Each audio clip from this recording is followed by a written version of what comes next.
Welcome back to the JDW Sports Talk Show, where every fan is welcome. And today we are going to be reviewing the AFC South post draft. So we're just going to go through, the AFC South teams, and we're going to briefly go through them. Actually not briefly, kind of in depth. I want to talk about all the AFC South teams and see where they're at after the draft, see where they are standing in the division, maybe in the conference, maybe if they have a shot at the playoffs, playoff bubble, maybe. And I do definitely have my surprising pick for this division. Not really surprising, but a team that I really think can that I really think that can maybe surprise. Go a lot further than some may think. So you know what? Let's get right into it. I have something written down in a Google Doc, so I can just go through it. I have a few notes. So first off, we're gonna go with the Houston Texans. The Houston Texans. They drafted Davis Mills. It was a very questionable decision by many people. It was a questionable decision regardless because you do have Deshaun Watson, and you did bring in Tyrod Taylor. But the thing is, you don't know what's going to go on with the Deshaun Watson situation. You don't know if he's ever going to play in Houston again. That may be an issue. But, it's really not that bad of a pick. I think Davis Mills has a potential to be one of those quarterbacks, you see it every year. They come out of the draft and they just, they're a mid-round guy, but they find a way to really find a way to come in and make a difference. Russell Wilson, Dak Prescott are all examples of quarterbacks that came in and did that. They all came in from the mid round. They all had very low expectations, but they came in and they made a difference in their team. Russell Wilson going on to win a Super Bowl. Dak Prescott going on to be one of the better quarterbacks in the league. Both very decorated quarterbacks so far. Russell Wilson is a very decorated quarterback, has been amazing in the league for quite some time. Um, Dak Prescott, he's still a little younger. He hasn't been in the league as long, but he's still been a very solid quarterback that can get the job done. Who could more than get the job done. He could change the game. He's a game changer. He's not a game manager. He gives you that certainty that you're gonna have a quarterback that's gonna come in and that's gonna make solid plays. I think Davis Mills is that quarterback that could maybe come in for the Texans and be decent. The only thing is he doesn't really have much to work with. When Russell Wilson came in, he had a few weapons to work with. Um, he had Marshawn Lynch. And now Dak Prescott, he has a lot to work with. He had Zeke coming out with him. He had Amari Cooper, some really solid wide receivers, an amazing O line. So both of these guys had some really strong points, to help them out a little bit. So, and Davis Mills doesn't really have any of that. He doesn't really have a solid supporting cast. Let's be honest, the Texans aren't really, they're not really. They, I just don't see them competing. I don't think they're gonna compete, and I don't think they're ready to compete. Maybe for the basement in the division. Sorry, I don't usually get a little disrespectful like that, but at the same time, they're just not ready to really make some noise. That leads into the Deshaun Watson situation.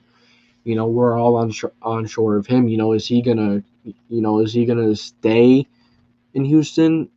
Probably not. He might not even play another down of football, another game of football. You never know. But it shows that the Texans are really, getting ready for the future and drafting Davis Mills just in case, just to be ready. Maybe some spectacular thing happens and they actually, bring him back for some reason, for some odd, weird reason. They do something with him. But you don't know, you never know, so you got to be prepared. But at the same time, if you want your franchise guy in Deshaun Watson to stay, why not add more weapons in the third? Why not add something to help him out? Maybe an offensive lineman, anything you want. At this point, the Texans can really use anything to help their guy in Deshaun Watson.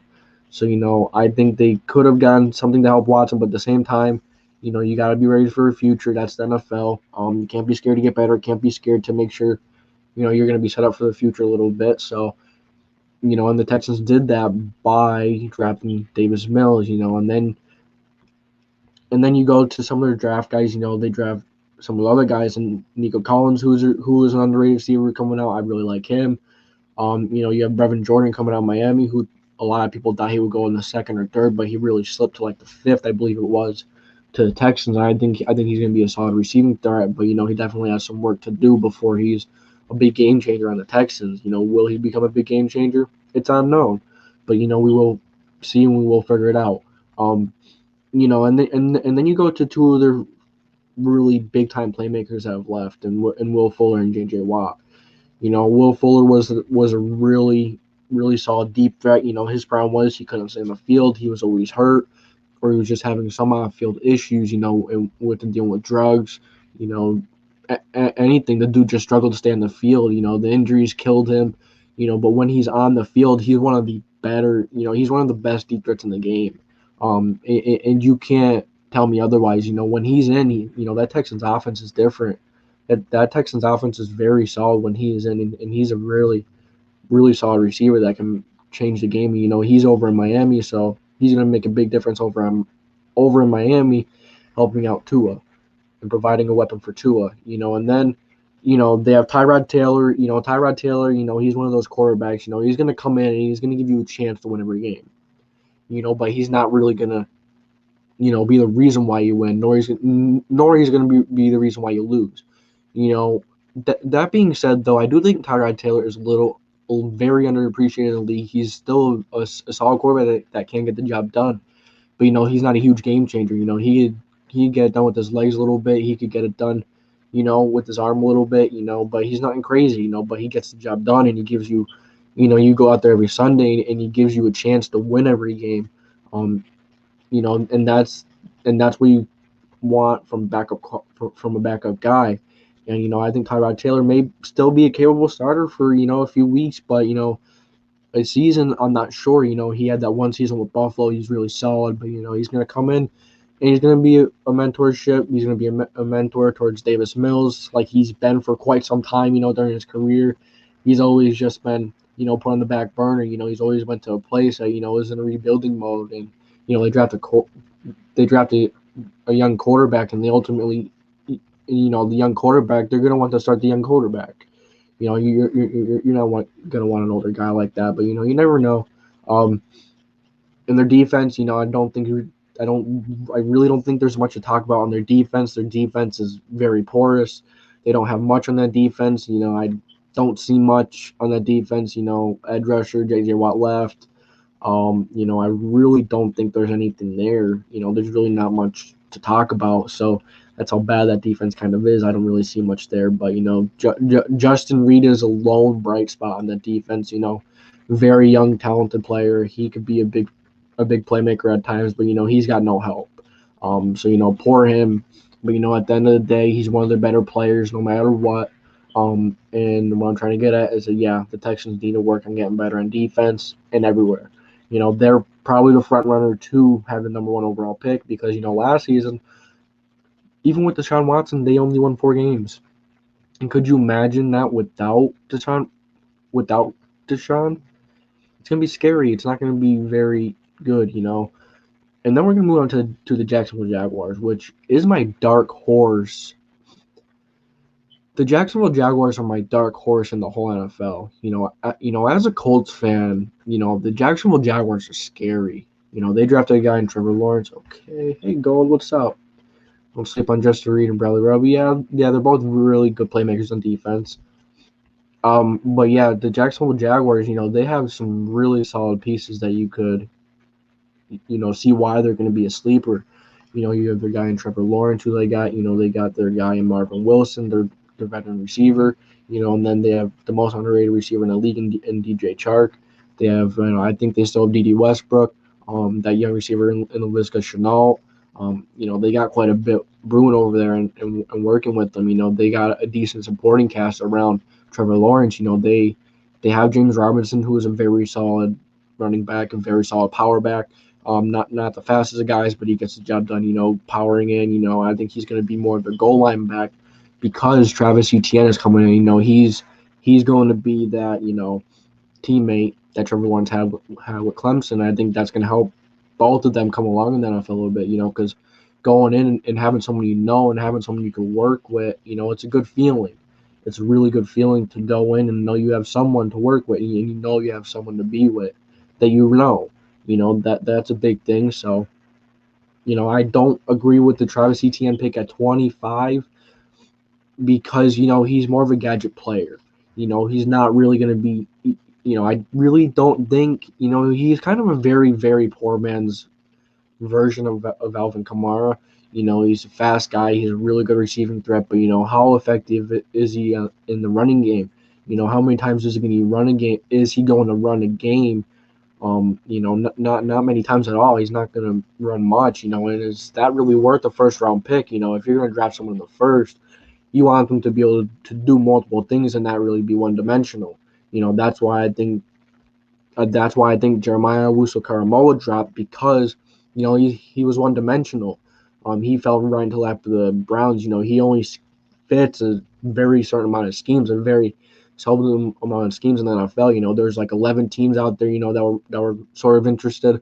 But he's a really, really solid pass coverage guy. One of the better pass coverage prospects that has come out in college football.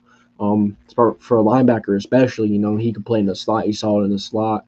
He could go up and play safety. He could play linebacker, and he has decent size to him. So JOK is going to be a force to be reckoned with, and that's ultimately why he did drop a little bit.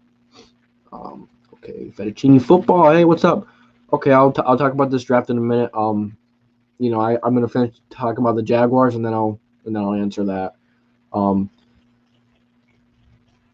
Yeah, the Jaguars are very underrated. Don't underrate the Jaguars. I could definitely see the Jaguars being a team that could, get pretty far. I could see them, even possibly shocking and winning the AFC South. Even as a Colts fan, I don't want to say that. I don't want to think that, but it's a real possibility. Just because their offense is going to compete alone. I forgot to mention they did bring back James O'Shaughnessy, I think is how you say his name. And they did bring back the veteran Tyler Eifert, both veteran tight ends who get the job done, but both have injury concerns, especially Eifert. He can never stay healthy.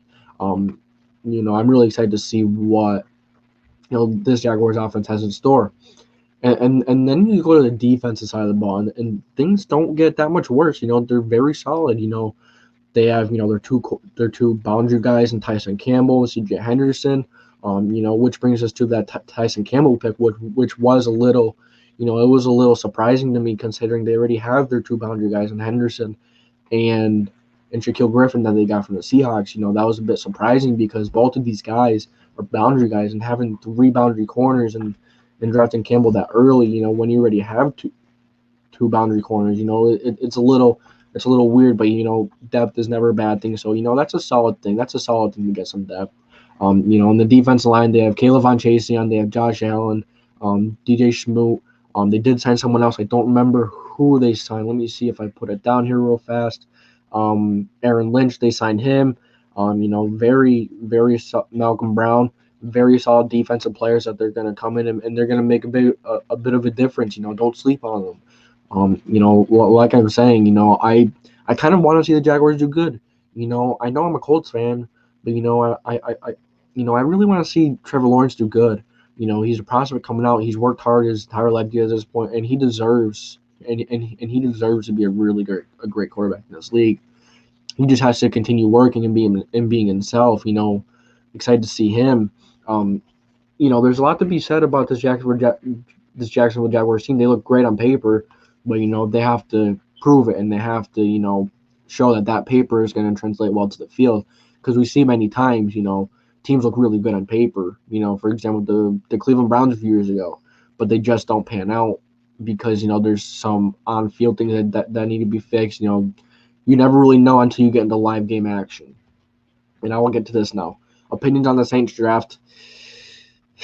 To be honest, man, I know this is not what you want to hear, but I am not a fan.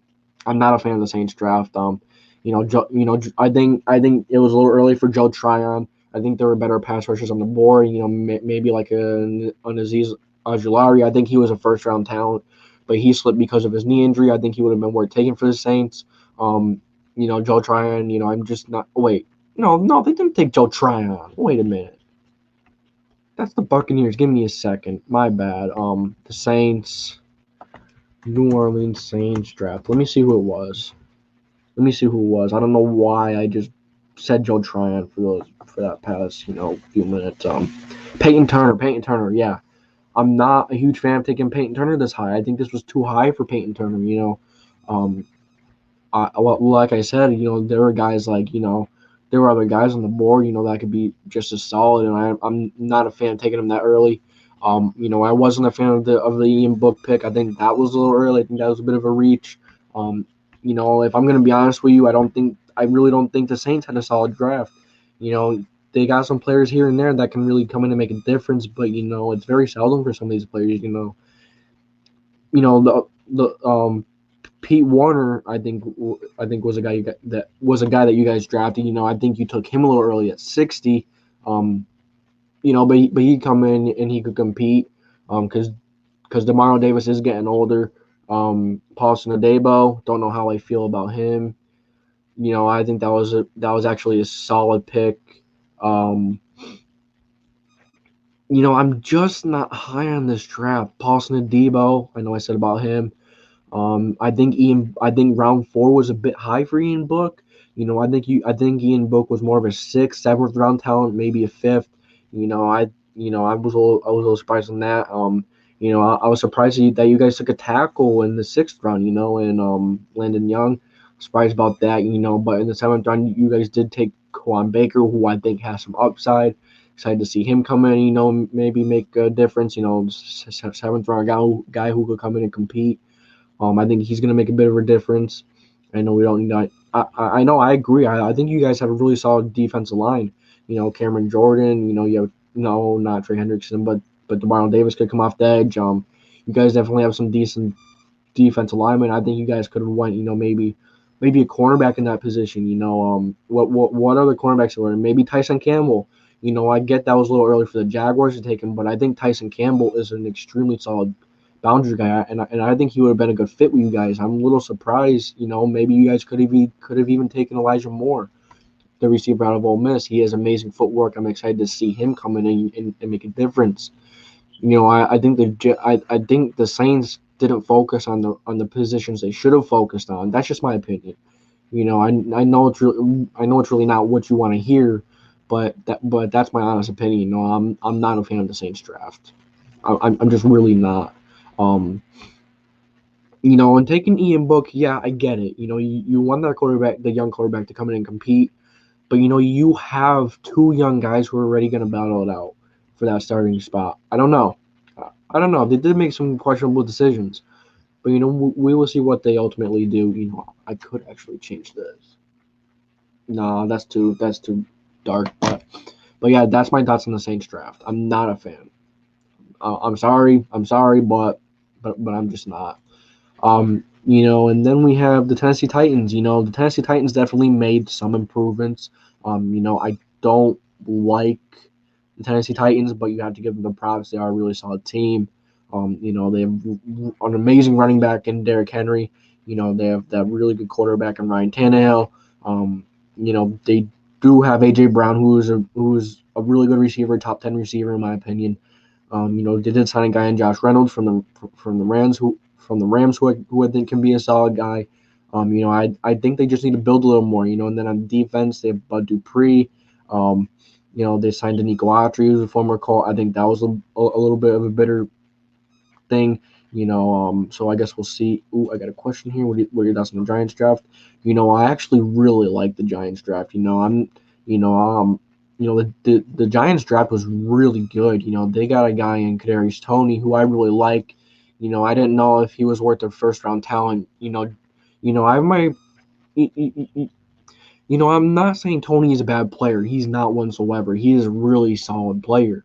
The only thing I wasn't a huge fan of them taking, Toney that high was because, Toney, they already have some really solid weapons. They're going to have guys like Calladay. They're going to have guys like Slayton. They have a Shepard. I don't know if they still have Russell Shepard.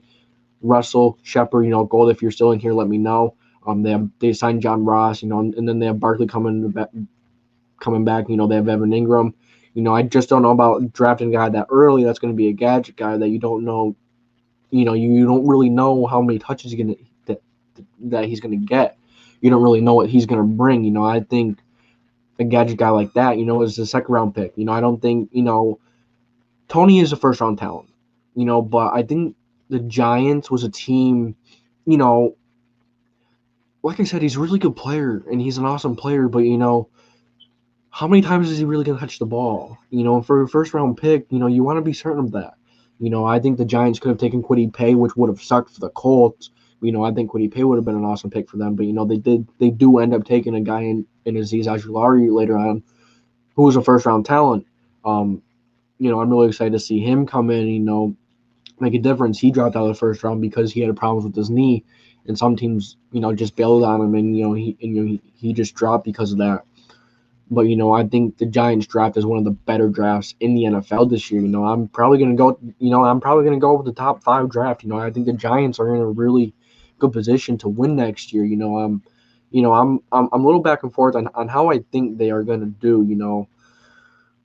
It's all in Daniel Jones. If Daniel Jones, I really like Daniel Jones. He has a lot of upside and he could run. As we've seen, he could run. The dude could blaze. He has wheels. My problem with Daniel Jones is he's had those moments where you think he's the guy, but you want those moments to be a little more consistent, in my opinion. And until he shows that he can be consistent, I'm not ready to call him the franchise guy. Like I said, I like Jones. He has a great arm. He just has to find some consistency, and if he could find some consistency, that Giants team is definitely going to contend with the Washington football team. Maybe they even go after like Aaron Rodgers or they call for him. If them or the Washington football team found a way to get Aaron Rodgers, which I do not really think is going to happen because one of the reports came out where Adam Schefter on draft night, he never really stated any factual statements. He was just like, oh, I believe this is what's going on. I believe this is how it's going on. I believe Aaron Rodgers said this. He never had a real factual statement. So we really don't know if that's really true. Now it could be, but there's a good reasonable explanation that it's not true. Fair enough. Yeah. Yeah, I know. Maybe I don't know. I'm just not crazy about it. No, we don't wrestle. Oh, okay. We have Sterling Shepard. I'm not sure. I don't know who I was thinking of then. I know we have another guy there who's I know Tate isn't still there. Who is it? No, I don't know. I don't know. I really don't. Like I said, I think the Giants have a bright future. They just, right now it's kind of relying on the arm of Daniel Jones, which is a little scary right now. But at the same time, he has that potential and he has that ability to be that franchise guy. So at the same time, I'm not really scared. I'm not really too worried. I think Daniel Jones will make the jump. He has a supporting cast. No, there's absolutely no excuses for him now. And on top of that, he has Saquon Barkley coming back. I'm really excited to see what the Giants have in store. I really like the Giants. My problem is O-line. I think your guys' O-line is okay. Of course, now that you mentioned it, I'm not gonna be able to think of any. Andrew Thomas is a guy. I know you guys have a few decent offensive linemen. I just can't think of them right now, but I think your offensive line is okay. Actually, let me look at your draft class. I remember, I think you guys got a guy in Aaron Banks who was a cornerback.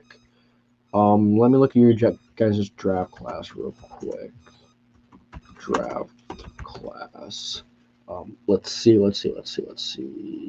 Draft picks. See Kadarius Toney, and then you have Azeez Ojulari. Aaron Robinson, who was a cornerback. I'm excited to see him. I thought that was an extremely solid pick. Aaron Robinson is going to come in and be a good cornerback. Probably going to compete with the Dory Jackson or for his slot spot. The Ellerson Smith, the outside linebacker from Northern Iowa. Don't know much about him. Gary Brightwell, the running back from Arizona. I'm excited to see him come in. He's going to make a difference. Other than that, I don't really know any of the other guys. So yeah. But yeah, you guys do have picks for following years as well. Galladay, Slayton, Shepard, Ross, Pettis, Toney is our receiving core. Yeah, yeah. So I mean, like you guys have all those options. I'm not trying to be like a downer on them, but I I just think they could have went like edge rush. Just because I think the receiving core is set. But now it is even more stacked. So I'm excited to see that. The Giants as a team of defense. Hey, you guys are gonna have some offense too, I think. So I'm gonna get back to this AFC South stuff a little bit. Back to the Tennessee Titans. They had a decent draft, and they've definitely gotten better. They have Caleb Farley. They drafted Rashad Weaver, who has had problems, who is probably not going to play this year.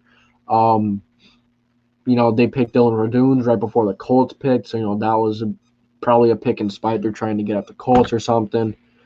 Um, but I think the Titans definitely have some strengths and weaknesses. Of course, they do have a guy in Janoris Jenkins who is a number one corner. Don't get me wrong, I really like Janoris, but I don't know if he's that number one guy. The newly acquired Caleb Farley, him coming in, actually, as you think about it, this quarterback group can be actually solid if Farley, can stay healthy. If Farley is healthy, I think he's the best corner coming out of this draft. That's why he dropped, because he had that back injury. He had all those problems, with his back, with the injuries. He's never really had a healthy season, and then him opting out last year, made it even worse. And then on top of that, having the back surgery. They said it wasn't serious, but back surgery, neck surgery. If you say it's not serious, BS. And then they went and signed guys like Bud Dupree and Denis Guatry. Two edge rushers that are going to come in and make a difference. They signed a guy in Josh Reynolds to come in and replace Corey Davis. Of course, Derrick Henry, the monster, the king. I dread playing him twice a year. He is such a good running back. They did lose Jonnu Smith, so they definitely did lose. Some they lost players. They lost some really solid players who would have, kept them really good. But before, and they did lose Desmond King, I believe. I don't remember where he signed. Did he sign the 49ers? I'm not sure, but I know he's going to be a decent guy as well, wherever he went. But it's kind of surprising they didn't even try to re-sign him. Because they traded for him, and if you're going to trade for someone but not like give them a payday, give them the money, and keep the guy long term, you kind of wasted draft capital. You could have had a guy on a rookie deal that could have been solid. You never know, but I'm just not a fan of trading for someone mid-season and then not paying them. Because if you're giving up any draft capital at all, it's not really. You plan on that guy coming in and making a difference for a year, for no longer than a year, 2, 3 years, 4 years. Yeah, Jackrabbit. Yeah, you got a Jackrabbit. But yeah, the Titans are a really scary team. They can turn on at any moment. They're the only team in the NFL that can run and come back 21-0. They could run the ball to come back. And I don't think any other team in the NFL can do such. That's a big thing. That's not easy to do. And Derrick Henry, King Henry, very good back, as we all know, very scary back to play against. Well, yeah, that's my thought on the Titans. I think the quarterback group's improved. I think their defense has improved a bit. They do have Kevin Byard. I don't think they have Kenny Vaccaro anymore. Byard definitely took a step back last year. He's definitely getting older. But yeah, the Titans team has definitely improved. Excited to see what they have to bring to the table. See what we got. Okay, we're back to the screen. Oh, I gotta put my banner up. I forgot to put my banner up. There we go. Okay, you guys could ask questions now, because actually no. I had the Colts to go through. I didn't go through the Colts, and that's gonna include quite a few rants. So let's get into it. So the Colts, they're a team that could, that the Colts are bit of a weird team right now. You don't really know how to describe them. They do have a very solid roster. They have Jonathan. We're gonna try on the offensive side of the ball, and the newly acquired Carson Wentz. Um, I'm excited to see him come in and go to work. Carson Wentz back in Philly with Frank Reich. We all know what he did. They tore the NFC East apart. They tore the NFL apart. So I'm excited. I'm excited to see them back together, and I'm excited to see them come in. Make a difference. Um, I'm really excited to see him come in, but hopefully, I'm also being a little real at the same time. There's that chance that he's going to come in and he's not going to make that difference, and he might still suck. And he might suck the first few weeks, but it's also going to make it easier on him. That he already knows Frank's system. He already knows what Frank likes to do. So I think that's a plus. And he has a much better supporting cast than he did in Philly. You know, um, in Philly he didn't have much, and you come to the Colts, which brings me to what he has now. Um, but they do have. Oh, Gold is going. Okay, man. Hey. I hope you feel better. Hope your audience get better. Ryan told me. Hope you get better there, man. Good night. And thank you for topping in big time. Even when you're sick, man. Big dog right there. I appreciate that. Means a lot. But back to the Colts. You go and you start with the foundation. You start with that strong part. You start with the O line. The O line, and you have Quentin Nelson. You have Braden Smith, you have Mark Kolinsky, and Ryan Kelly. All extremely solid offensive linemen. I don't know why I'm struggling to talk tonight, but all extremely solid offensive linemen. I'm excited to see, what he's going to do with his offensive line again when he has his offensive line. He's not going to know what to do with himself. The big problem is right now left tackle. And, we are exploring options in Carlos Leonard Jr. We are exploring options in Eric Fisher, two guys that could come in and make an immediate impact because you're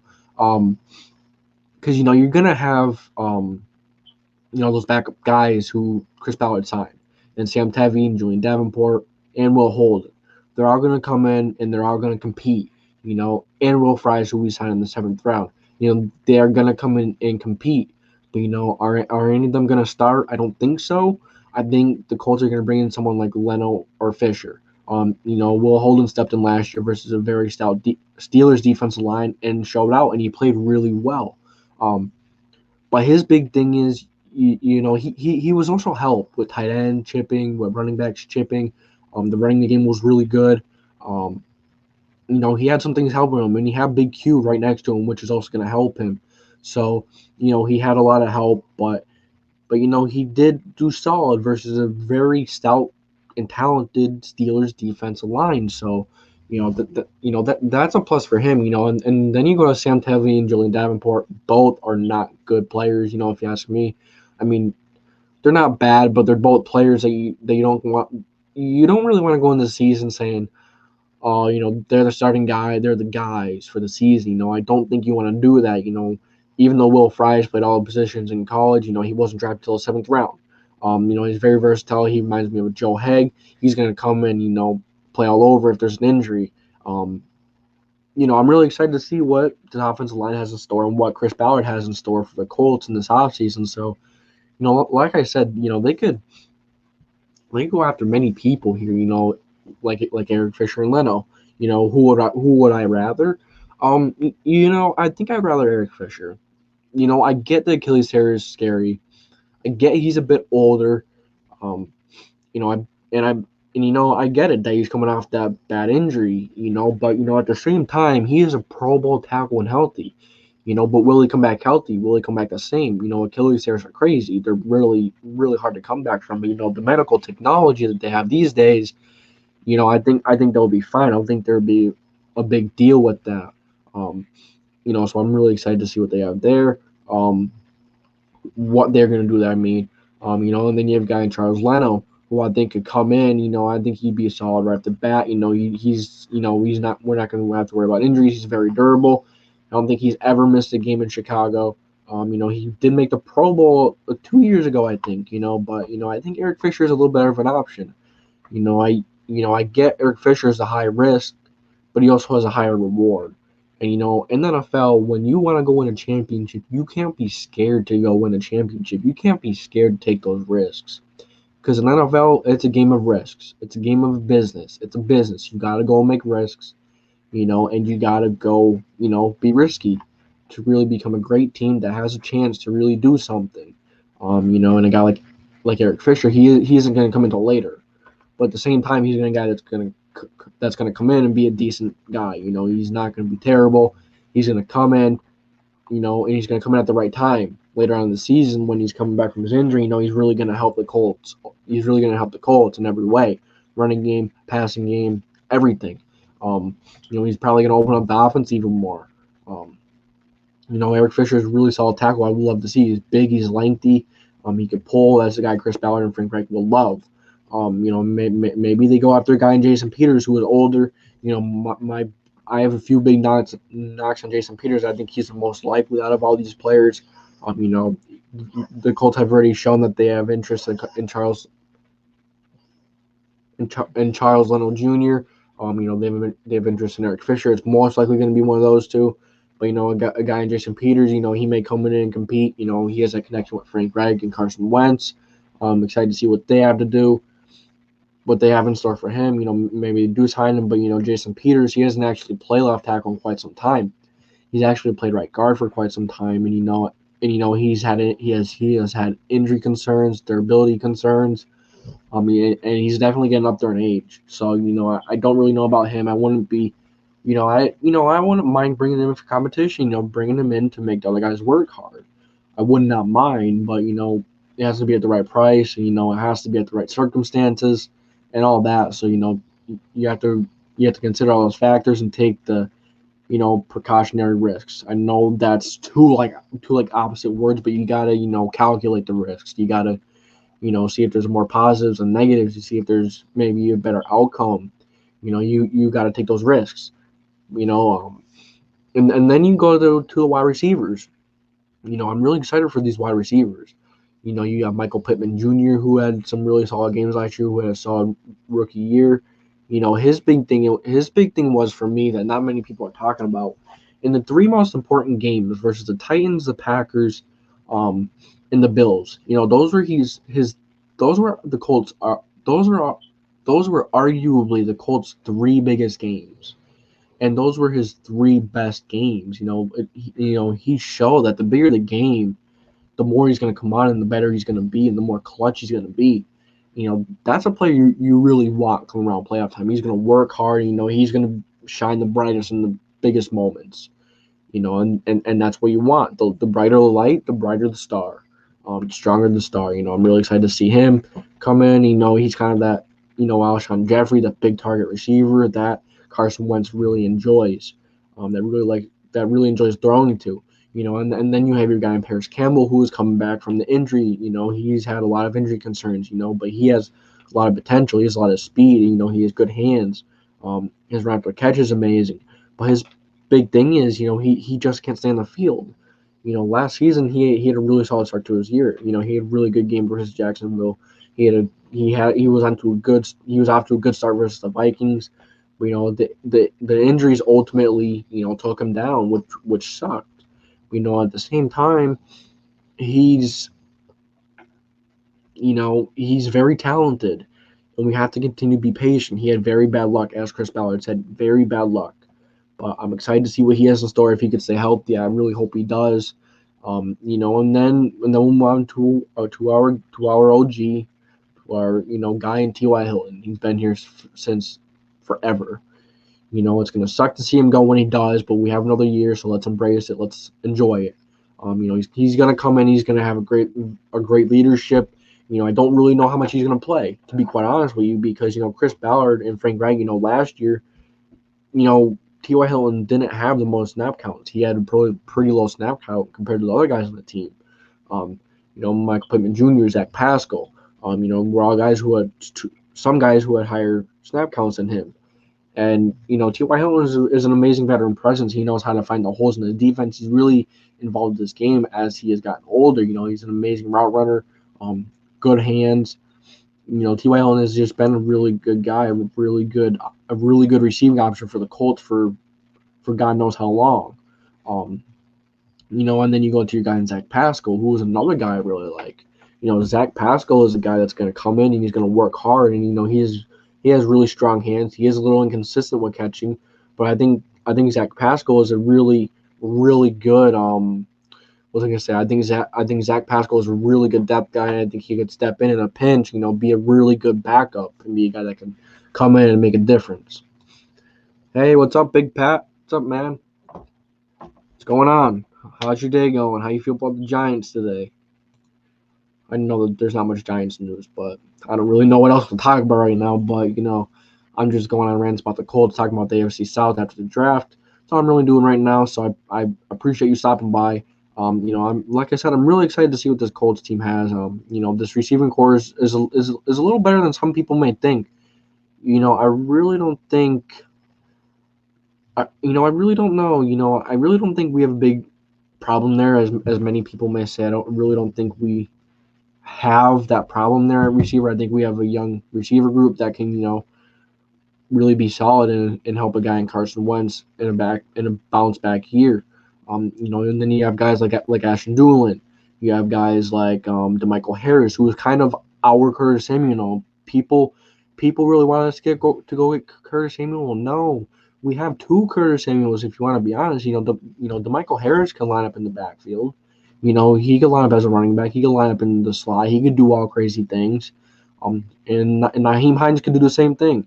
And Nyheim Hines is much more polished and a little better than DeMichael Harris right now. So, we have two gadget players, two extremely solid gadget players. And then you go, ooh, okay, job B. You have Green Bay reporter Jose Arias reporting Aaron Rodgers is reportedly very close to being traded to Washington, as talks are serious after Rodgers told Green Bay management that he wants. Oh wow, okay, I didn't see that, but I didn't know that all that stuff was true. I was having a really hard time believing any of that stuff because the reports came out on draft day, the first day of the draft, and it was Ian Rappaport, and it was someone else, I think it was. I don't remember who else. No, I don't think it was Ian Rappaport. I don't remember, but it was one of the big reporters. Whenever they said something about it, they were like, "Oh, I believe this. I believe he said this. I believe this is going on. I think this is going on." And he never really used factual statements. He just didn't. So that's a question. Is it really true? But if he goes to the Washington football team, Big Pat, I'm sorry, but your Giants are in a bit of trouble if he does. He's got some weapons. He's, the offensive line is a bit, a little worse than Green Bay's, quite a bit worse actually. But, it's still an O-line that can't get the job done. They have a guy in Antonio Gibson, J.D. McKissick. They have other guys there that can be solid. They have the guy in Logan Thomas, and they drafted a guy, I don't remember who though. If you're good about your team, yeah, I don't blame you. I'm really excited for that Giants team. You guys are going to be good if Wentz is wild and you guys win the AFC South. I think so too, but I truly believe people are sleeping on the Jaguars to win the South. If Wentz does struggle, I could honestly see the Jaguars jumping over the Colts and the Titans. It's a surprise that no one's talking about, and there are surprises every year in the NFL. And I think this could definitely be the one of them. I think the Jaguars are a high-end playoff bubble team. They're going to compete with their offense alone.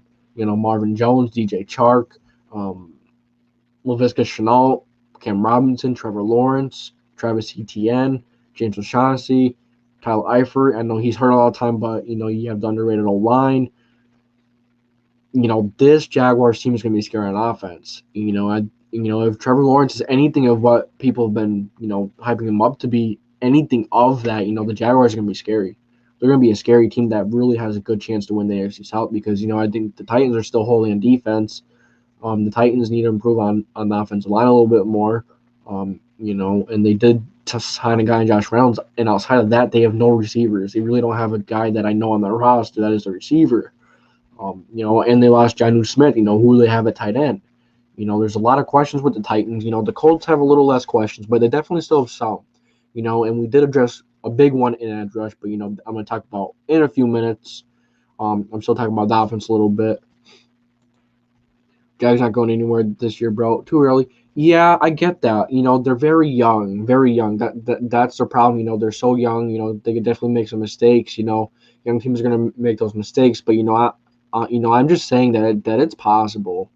I'm even as a I know, but people are saying it's too early. But I think they could be really decent. I think they could. That offense is going to be enough to compete alone. Because if you look at the defense, they have a few guys in defense. They have Shaquille Griffin, who's with the Seahawks, who's a solid boundary guy. They have C.J. Henderson, who is a solid boundary guy. And then they have and then they have some competition in the slot with Sidney Jones, DJ Hayden. They have a few guys that are going to compete for that slot spot who I think are going to be solid. The safeties in under Cisco, I think Rashawn Jenkins was another one they signed. Two safeties that could get it done. Andre Cisco is a boom or bust prospect, a lot like Travis Etienne, in my opinion. But this Jaguars team, and then they have Josh Allen, Caleb Von Chaseon, Miles Jack, Joe Schobert. They definitely have some playmakers around there that you can't underestimate. And I'm, as a Colts fan, I'm a little scared. And the Jaguars always give us troubles. No matter how good we are, no matter how bad they are, they have given us big struggles over the past few years. So you gotta watch out for them. And Big Pat, if you want to come on, I'm down. If you want to come on, I'll drop the link and you come on. I'm down with whatever. If you want, no pressure. If you'd want. What else do we have? Oh, back to the Colts. Now if you go to the Colts tight ends, they have not Trey Burton, Kylan Granson, who is a more athletic version of Trey Burton. I think he could be. I think the tight end group is a bit better. Kylan Granson that we drafted, he's going to come in. He's going to be a vertical threat. He's going to be a guy that could come in, catch the ball. He's amazing run through catch. He is a bit undersized, but he is a receiver body at the tight end position, and he can play anywhere as well. He kind of reminds me of Jonnu Smith. He's fast. He's a vertical threat tight end. He can line up a running back, wide receiver. He's very versatile.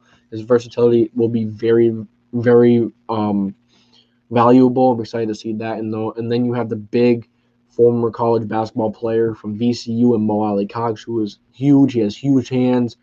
He can make those big contested catches. He's got much better run blocking. I'm excited to see him come in, make a difference. And then you have the reliable and Jack Doyle. He's an awesome dude. He's a jack of all trades, very good at everything, but not insane at everything. But he gets the job done, and he's a really solid tight end. Excited to see him come in and make a difference and do something. I'm just really happy, about this tight end group. It's much better with the addition of Kylan Granson. I was also thinking, maybe if the Eagles do end up releasing Ertz, maybe the Colts still pick him up, and bring some competition into the room.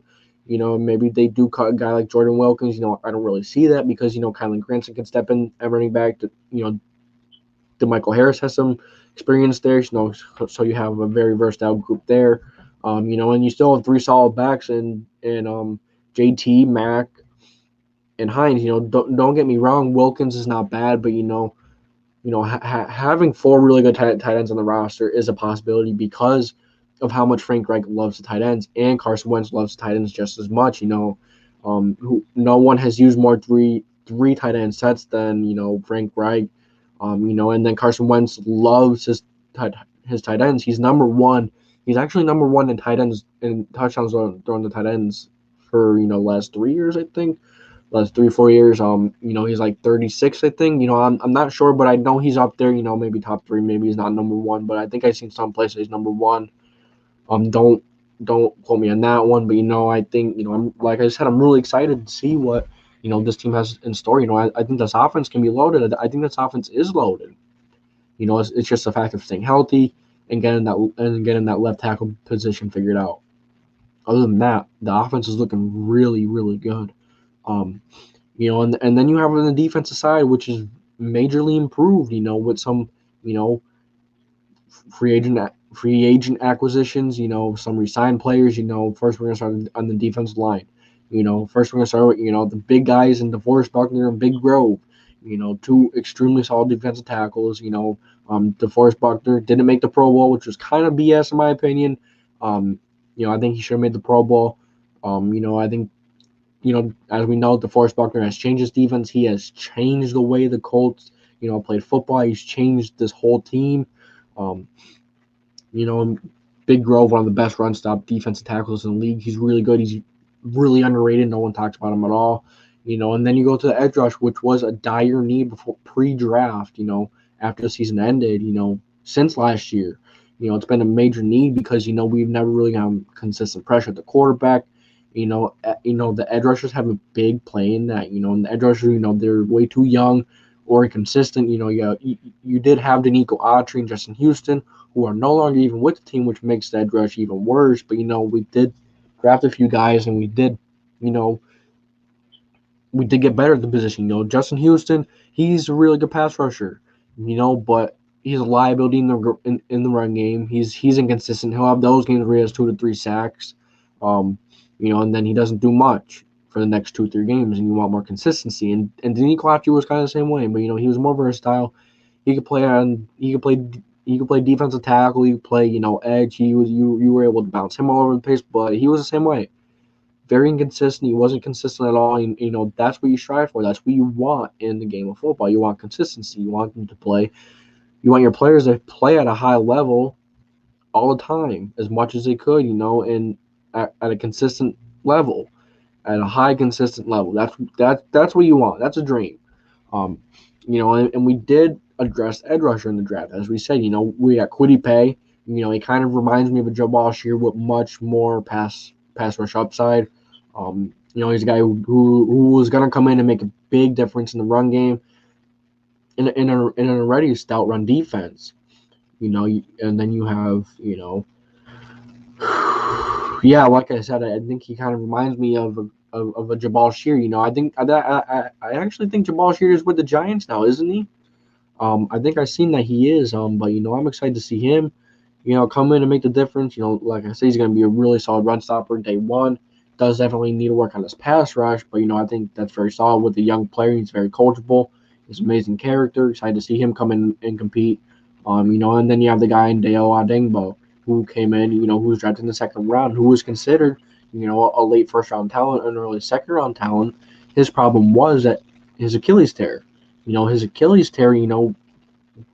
like that really drop you fast because Achilles tear, ACL tears, back injuries, they all drop you. Even knee injuries, all injuries, they all are going to make a difference, and they're all going to cause troubles for players in the draft stock. And returning from the injury, it's all difficult. It's all going to take a drop, but it's how they keep going.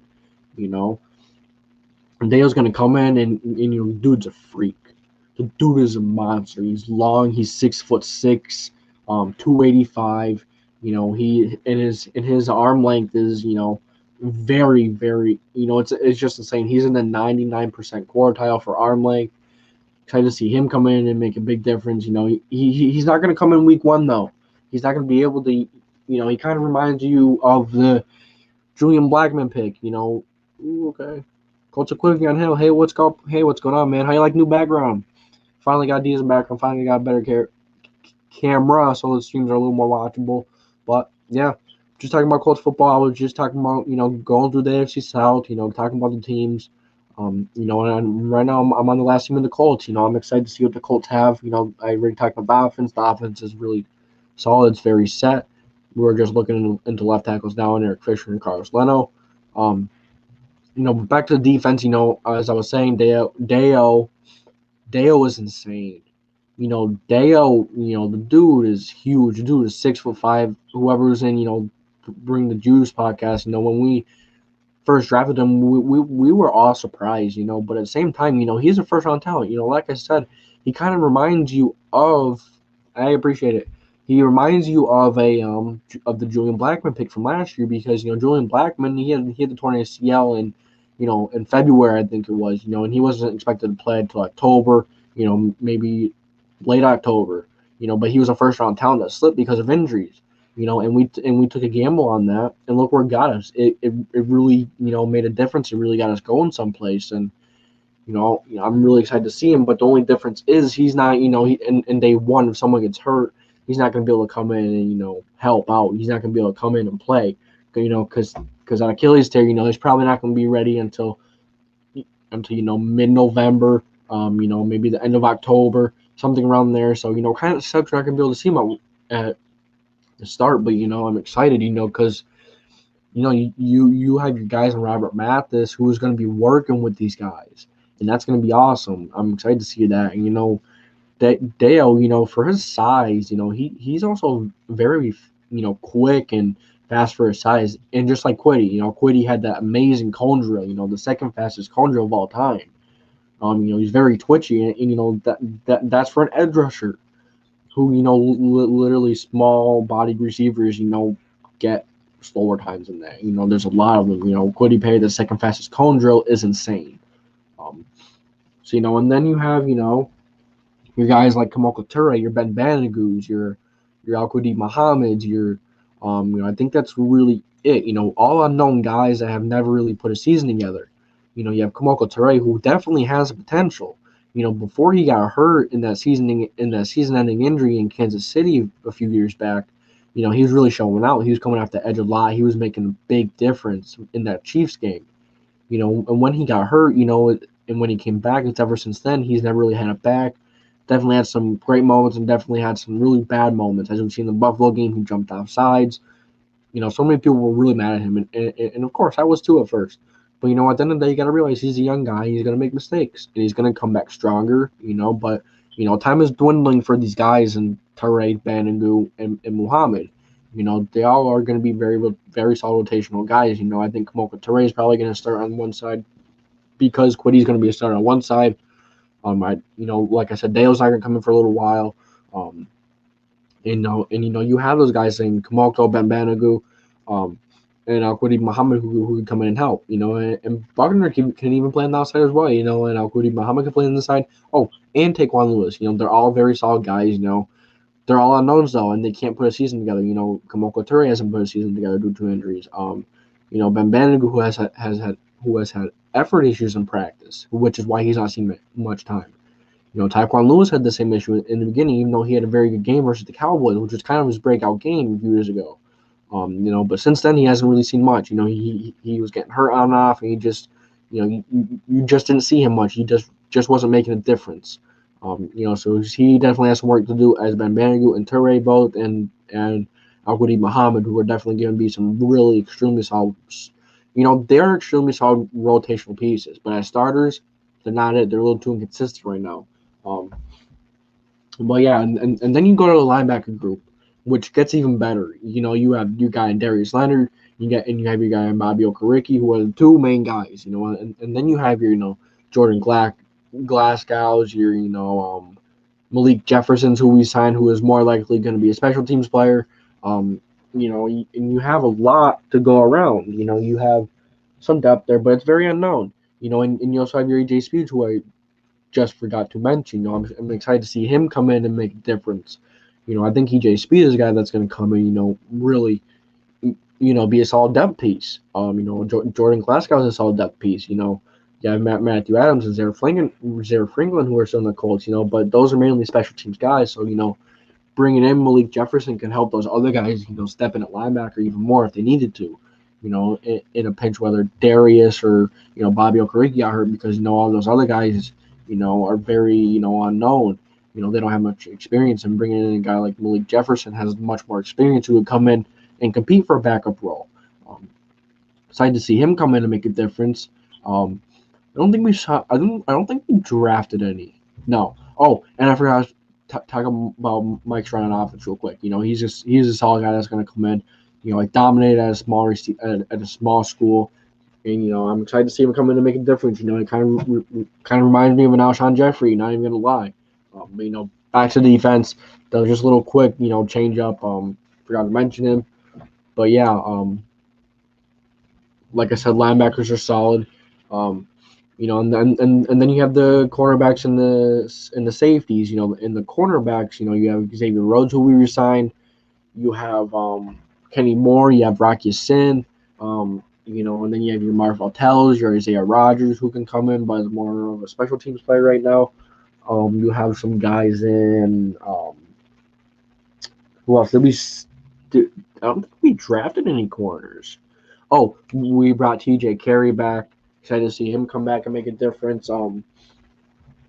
He was a solid depth guy, but not a great starter, as we've seen what happened in Buffalo versus Stephon. Where, it is one of the better receivers in the league, but it was in the playoffs, which kind of burned even more.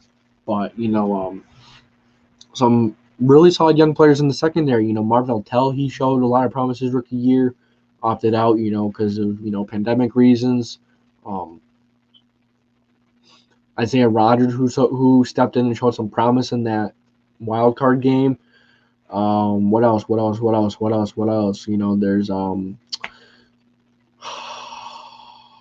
Rocky Sin is a problem right now.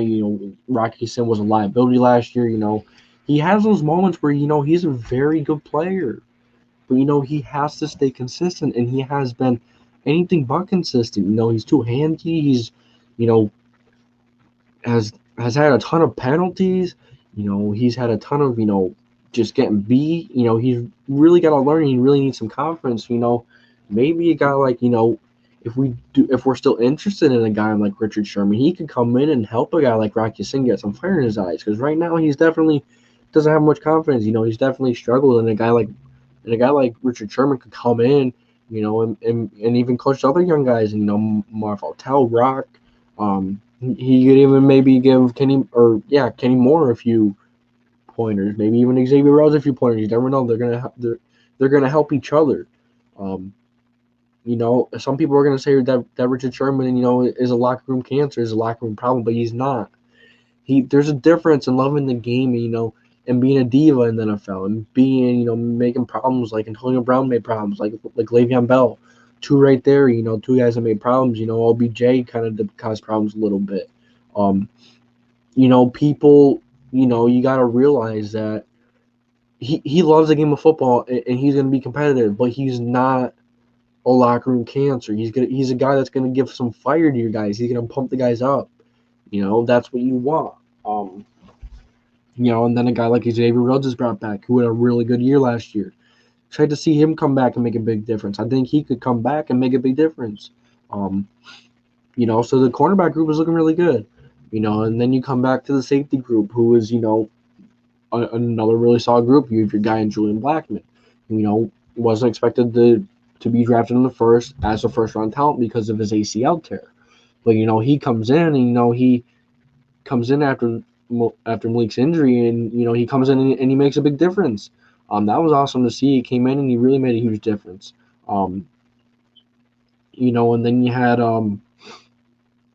Curry Willis, who is another really strong safety. He comes in and he's a really strong safety. He's really good strong safety. Big time underrated. He's a really good guy. He did struggle his rookie season a little bit, but did bounce back. And then you have what else was I gonna say? I completely Shad Davis, and then you have the Marvell Tell with the experience playing safety from college. He could step in a pinch if you ever needed him, But a guy in Sean Davis, he's a guy that can, come in and make a difference in a backup role, maybe even subbing out a linebacker in a Tampa 2 set once in a while. I think that, even though that's more Darius' role right now and Bobby Okereke's, but he could even come in on a Tampa 2 set, and he come in and make a difference as well. Sean Davis, he kind of reminds you of Bob Sanders a little bit. I'm not shoes to fill for him. I'm not saying he's going to be Bob Sanders, but he plays a lot like Bob Sanders. He'll come down and he'll make those hard-nosed hits. He plays with the passion. He loves the game. And he just plays it like he loves it. And he flies around and he makes those big hits. He's not scared to come up and make those big hits and have fun. His instincts aren't, insane. His length is a little smaller for a safety, but he's going to come in and he's going to be a really solid guy. Really solid depth piece, and then you have a guy in George Odom who was a really amazing special teamers. He was an all-pro for special teamers. Excited to see him come in and make a difference because he's going to come in and make a difference. Some really solid guys that we have. Like I said, I'm really excited to see what we have in store. I'm really excited to see what this defense has in store. We have a lot of young players on offense and defense.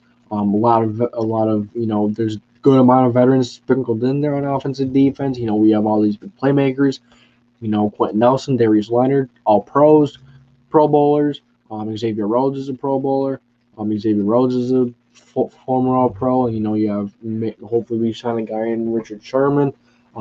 Julian Blackman had a really good year last year. Corey Willis, who has been on the rise big time. Kenny Moore, who was not talked about enough, he is extremely solid. Leonard, like I said, All Pro, Defensive Rookie of the Year.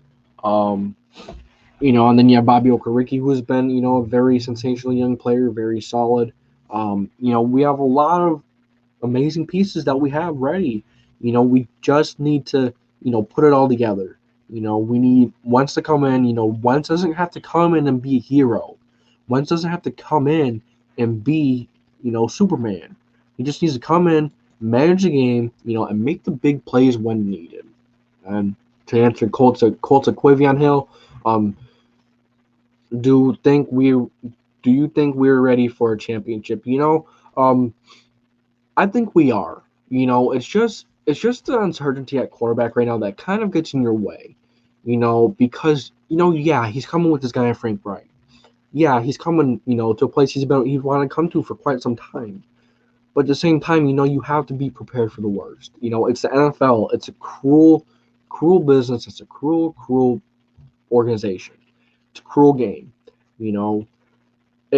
It just is, and you have to be ready. We have Sam Ellinger, we have Jacob Eason, and I want to address that as well.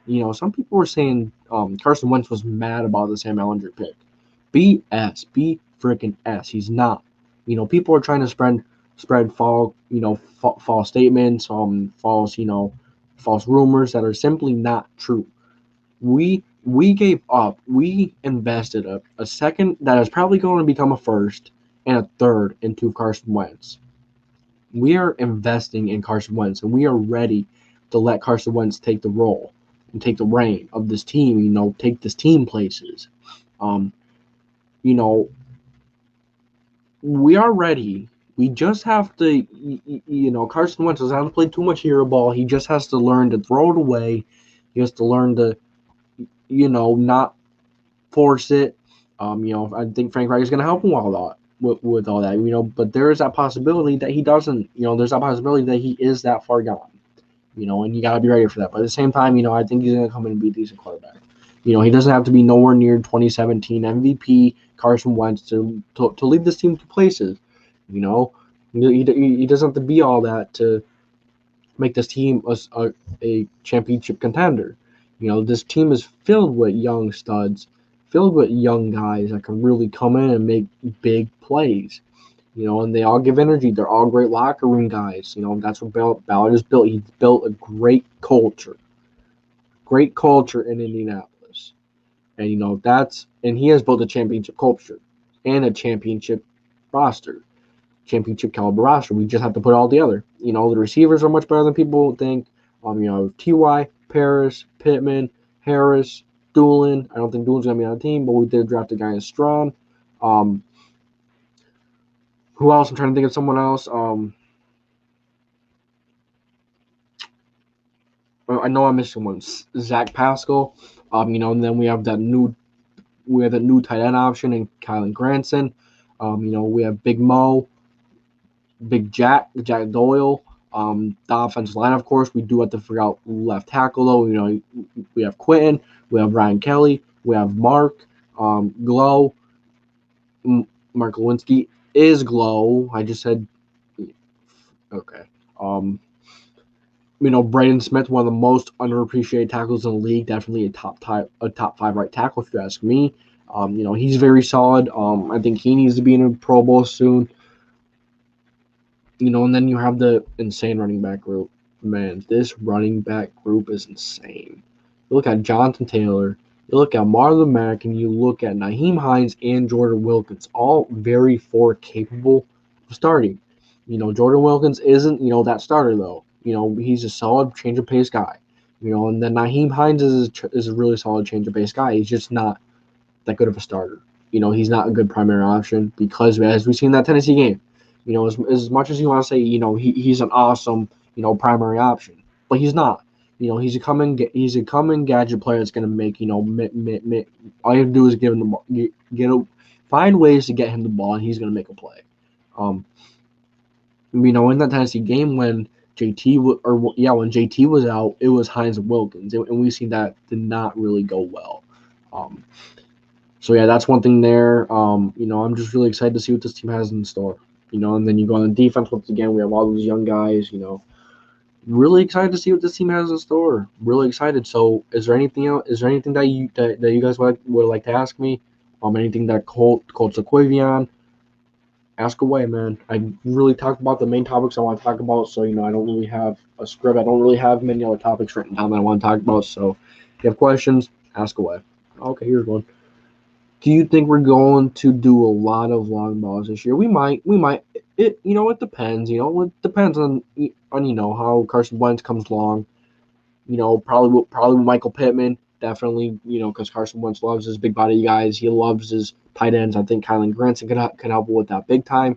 Kylan Granson is a very, very versatile guy. He could play running back. He could play wide receiver in the slot. He could play out wide. He could play tight end. He could play everywhere. I'm really excited to see what Kylan Granson has in store for this Colts team.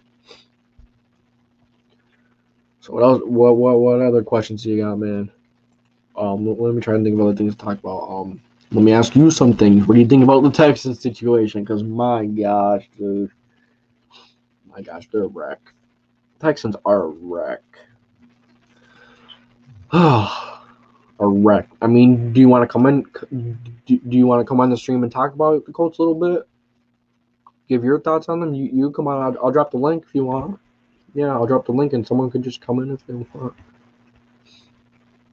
But if you are disrespectful, I am just gonna, kick you off. Which I don't think you guys are going to be, so trust y'all. I think that's gonna work. Let me know if you guys click that or not.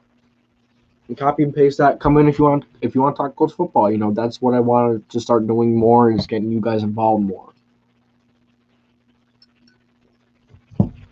Ooh, that drink was good. You guys want to come in and talk? Big Pat, you want to come in and talk if you're still there, man?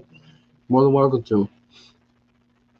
I'm kind of just going to mess around with some settings here, with some things here.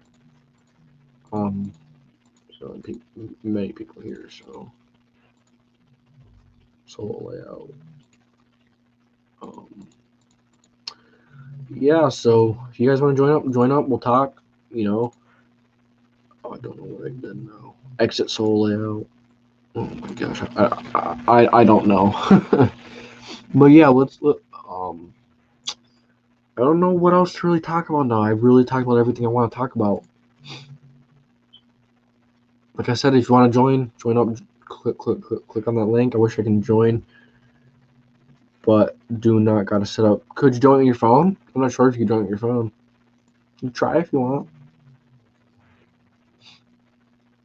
Don't worry about quality.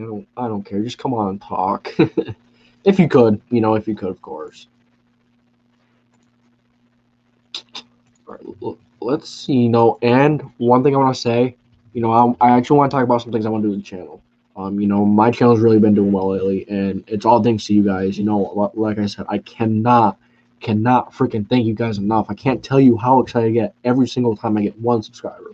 I go freaking crazy. And the amount of views and stuff that I've been getting on videos is awesome. It's really cool to see, something that I love doing, I love posting videos for you guys to watch. I love just communicating with you guys, and I really want my, community to be involved, because you see a lot of bigger channels out there, they don't have their community involved as much as I think they should be. It's their decision, it's their channel.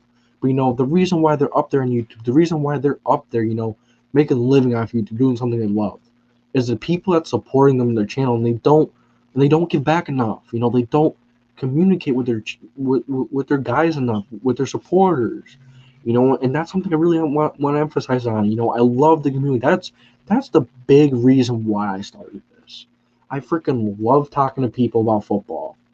That's the reason. I love talking about football. Love it. I could sit here and talk about football all night. I really could. Give me a few topics, and I'll go on all night.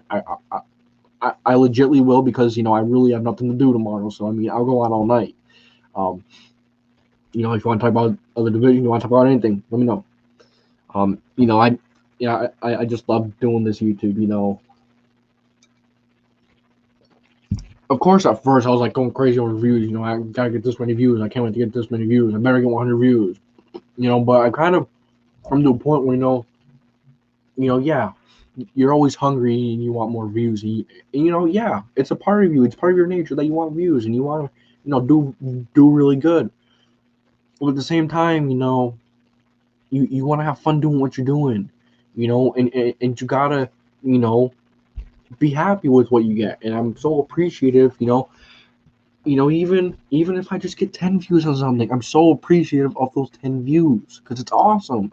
10 people watching my stuff, maybe if it's not all of it, but my content's getting out there, I'm interacting with people, and I love that. I love interacting with you guys. Yeah, I know it's big dreams, and once I get Colts players on, I don't really see YouTubers bringing in subscribers to really be part of the interviews, and that's what I want to do. Guys like you, Equivion, I want to bring you. I want to try and bring you guys on and be part of the interview. Come up with a few questions that you want to ask. A player from the Colts or player from any team. I'd like to bring you guys on. I'd like to bring you guys on. Just do a lot with the fans. That's what I want to do. I just love talking with the fans. I love talking with the community. Every single comment I get, I respond. And yeah, you get those hates once in a while, but it just motivates you. It just motivates me, and like I said, freaking love doing this. I freaking love just making videos and talking to you guys about football. Nothing gets better than that.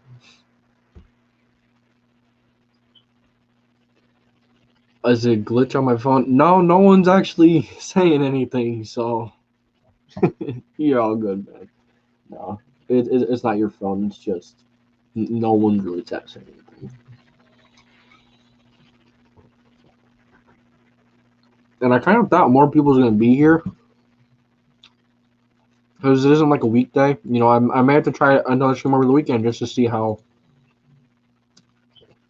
views do because I'm at a point where I'm experimenting. I'm at a point where I'm experimenting. I want to find things that find times that my viewers are better for watching. That's better for them to watch. That's just what I'm trying to figure out right now. So yeah, and Quavian, I have to ask you a few things on the Colts. What do you think of Dale? See, I want to ask you guys in the comment section, but I know how it is trying to talk about something and you just can't get it through, and you don't feel like typing all of it. You want to get all your feelings out, you want to say everything, but you just can't. You just don't feel like typing. How many touchdowns do you think Michael Pittman gonna get? I'm probably gonna go with 11. I think he's gonna have a breakout year. I really like Pittman. A lot of people really like Pittman. Pittman's a big body guy with a lot of upside. One thing I want to mention that no one has actually mentioned about Michael Pittman except for me for the past few months. So it's kind of cool that I came up with one really cool thing, but one theory. But what games were Michael Pittman's 3 best games last year? The Titans game on Thursday night, the Green Bay Packers game on national television, and the Buffalo Bills game in the playoffs. What's a common theme that you see about all those games? They're the 3 biggest games that we had last season. Arguably the 3 biggest games. The Packers, the Titans, and the Buffalo Bills in the playoffs. And what were Michael Pittman's 3 best games versus the Titans and the Thursday night game versus the Packers on the national television game? That was an amazing game.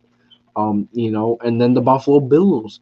He had an amazing game versus the Bills. I get he didn't have 150 yards, but you could really feel the difference that he was making. He was getting separation and he was making plays. He was having nice routes and he was making a big difference. Yeah, a lot of people blamed him for that one touchdown drop on 4th down.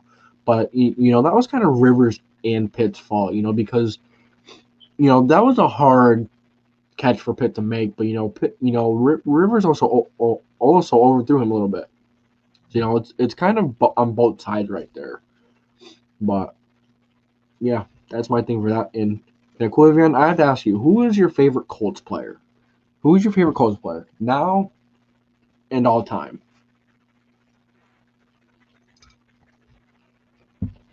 I'm curious. And who do you think is going to have the biggest breakout season for the Colts this season? And I'm excited for Mac to come back too. Could you imagine and that's another thing. Carson Wentz, he's gonna be good. I really think he is, obviously, but what I mainly want to say, I just said that because I had a blank, but man, I just had a blank again. Oh, could you imagine, Nyheim Hines in the slot, Jonathan Taylor and Marlon Mack in the backfield at the same time? Ooh, man, that's going to be scary for other teams. That's going to be scary. Yep, me too.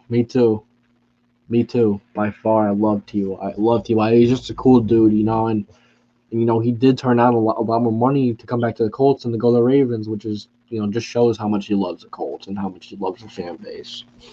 And, that energy spreads. You gotta love the dude. So yeah, I'm probably gonna get off soon, because it is getting pretty late, and I do want to make a few videos for tomorrow. Half the people probably turned off notifications to my channel already because I post like 6 videos a day. I'm actually trying to get 20 videos out this weekend. Yeah, 20 videos. I'm trying to get 10 tomorrow and 10 Sunday. Gonna try. It is a little difficult. I do want to put out a lot of content, but at the same time, I don't want to run out of ideas because it is going to be a boring time coming up in the NFL. Not really much going on. But, you do have the NFL rookie camps and stuff coming up. The rookie workouts, the OTAs, you have those coming up. So excited to see that. So, that might create some things to talk about. But yeah, I'm really gonna go through all the teams and talk about the best stories for all the teams and talk about my most underrated teams. So I'm gonna ask you, what is some content that you want to see from me? Have you seen any of my videos lately or no? Sorry, I have no big deal with that. I'm just wondering, what kind of videos do you want to see me make more? What or any specific topic? Let me know in the video. Or in the comment section. Just let me know if you want a specific video, and I'll make it. Because I'm always looking for ideas. Always. I have quite a few in mind. And I've been making schedules and stuff to make it a little easier. But excited to see what's going to go on. Excited. Because the YouTube channel has really been taking off, and I'm, like I said, you guys make it fun. Yeah. If I was sitting here talking to myself right now, you think that'd be fun? No, I'm talking to awesome fans.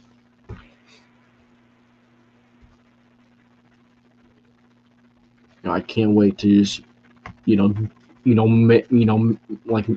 merch soon. I'm hopefully gonna get that out. I'm gonna make merch. Hopefully, I get, a lot of stuff going. I'm just so excited for all the possibilities. I'm actually learning how to watch football tape right now. I'm actually started to watch tape on next year's prospects already because I really want to, be crazy for next year's draft. So I'm excited for that. And I still have a lot of topics to talk about. So I'm probably gonna get off soon because I don't really have too much to talk about. I already did that, but I don't really have too much to talk about. So yeah, maybe I'll do one over the weekend again, maybe Saturday or Sunday, and we'll figure it out what I'm gonna do. So yeah, I'm gonna get off probably like 10, 15 minutes, but I do appreciate you guys coming on like always. I do big time appreciate it big time. All right, let's see if we have anything that goes on. I'm probably gonna get off really soon. But yeah, once again, I thank all you guys for coming out. Everyone who's been in this stream, I've had quite a few people. Can you rebuild up the teams at the video I want to make if you can? Can you rebuild up the teams at the video?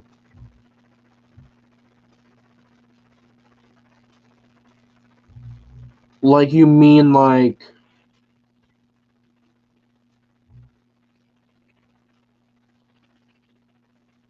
Okay, can you say that again, please? I think...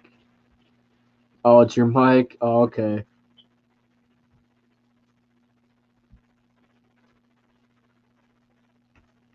Okay, yeah, I was a little confused. I had a hard time reading that. But yeah, hopefully sometime during the weekend I'll go live again to see if it's a better time for people.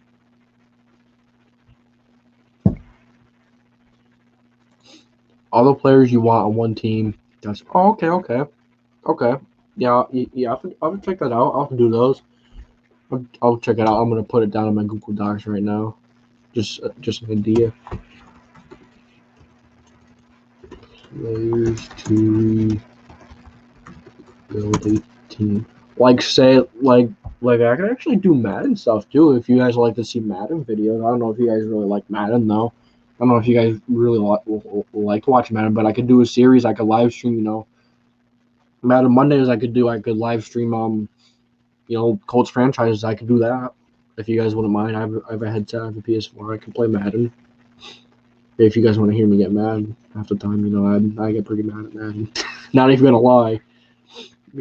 I don't really play it much anymore though. I used to play a lot, but I just haven't. Ever since I started YouTube, I've been. Yes, I can watch your. I can't. Can I think you mean or can't? Actually play. Okay. I haven't played Fortnite in a long time. I heard that there's lots of added them. My sister plays a lot. She's always telling me what's going on. I heard they added chickens, and I heard they added boars, and all that is crazy. Yeah, I heard they added a lot of stuff. Um, well, yeah, hey, maybe we'll have to do. Hey, I just thought of that. Oh no, I don't know. That'd be, that'd be difficult. Plus, I don't know how many people really do a franchise, but we could try to do an online franchise. We could try, but I don't really know how to do that, so I'd have to figure it out. But it'd probably be fun. We could probably do like an NFL fantasy. It depends. Do you play on PlayStation?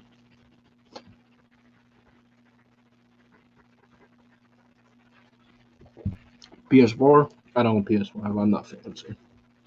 I'm not fancy, man. I don't really care to get it either, to be honest with you. Right now, I'm honestly just focused on the YouTube channel. I'm having so much fun doing it. That's all I really want to do. To be honest with you. That kind of stuff. That's a bummer, but hey, I can still do the videos. I definitely have fun doing them. Play some Madden, talk about Colts football. So yeah, that's I'm thinking about getting off just because I'm tired. I played some backyard football before I got on here. I had a pretty good day. Pretty good day playing backyard football. Had a few interceptions. Had 2 pick sixes. A few touchdown grabs. I had a really good day actually. Um, but yeah, like I said, if you ever have any video suggestions, let me know. I want you guys to run the channel. I want you guys to, that's my main goal. I just love my community. Well, I know you're gonna hear a lot of rah-rah from me. You're gonna hear a lot of cliche stuff from me, but I love my community. I freaking love my community, and I will, do a lot with them. And I'm willing to do a crap load with the community because that's what makes this channel go. That's what makes YouTube go. A lot of big YouTubers don't realize that.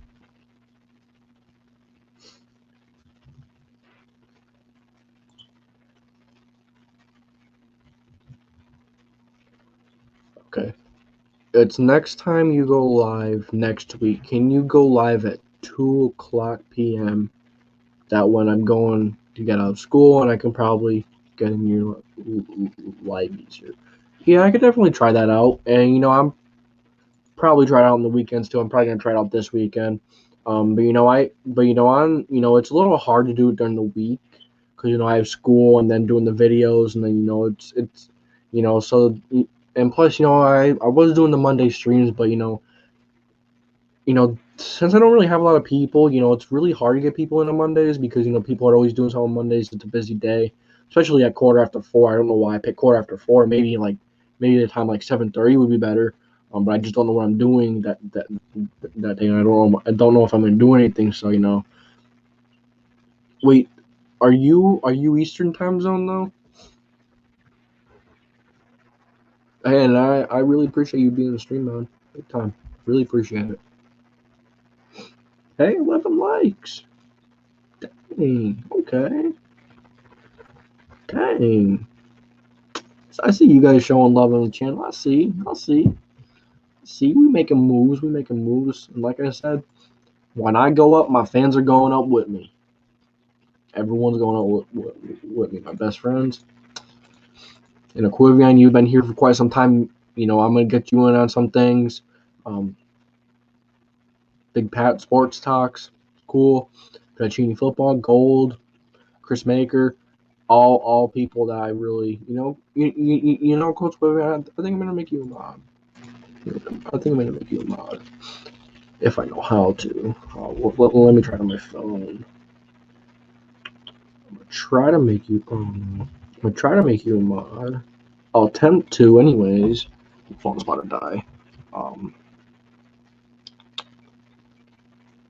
What was I gonna do? Oh,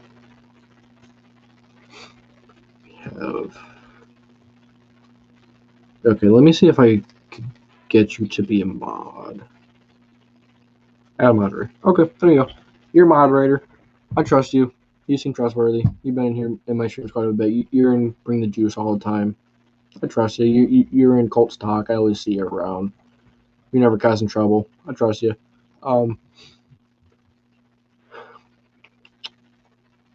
But yeah, I think that's gonna be it for today's stream. I think that's gonna be it.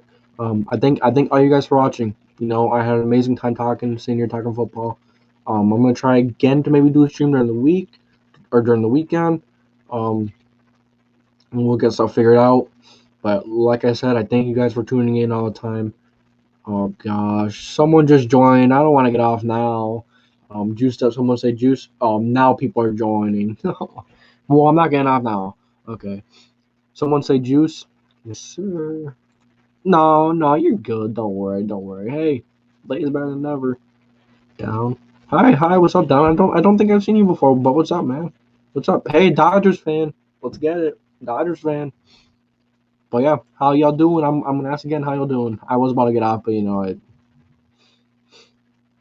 if you guys have any questions, ask me. I was just gonna get off because it was getting slow.